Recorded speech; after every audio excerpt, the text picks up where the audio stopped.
सकाळच्या गडबडीच्या वेळेत अशी रेसिपी हवी असते नाश्त्यासाठी जी झटपट बनणार, हेल्दीही असणार आणि टेस्टीही असणार. तर अशा वेळी बऱ्याचदा मला ही रेसिपी आठवते, ती म्हणजे रवा उत्तप्पा.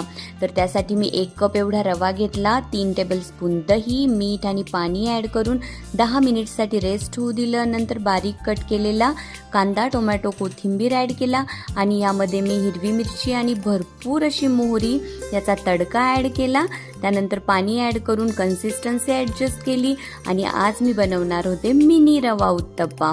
मग छान छोटे छोटे उत्तप्पा बनवून घेतले, दोन्ही बाजूंनी छान साजूक तूप लावून भाजून घेतलेत आणि मग एक इन्स्टंट चटणी बनवली ज्यामध्ये मी हिरवी मिरची, कोथिंबीर, वाळलेलं खोबरं आणि अद्रक, लसूण वगैरे ॲड केला आणि त्याला मोहरी आणि मिरचीचा तडका दिला आणि बघा झटपट असा नाश्ता रेडी आहे.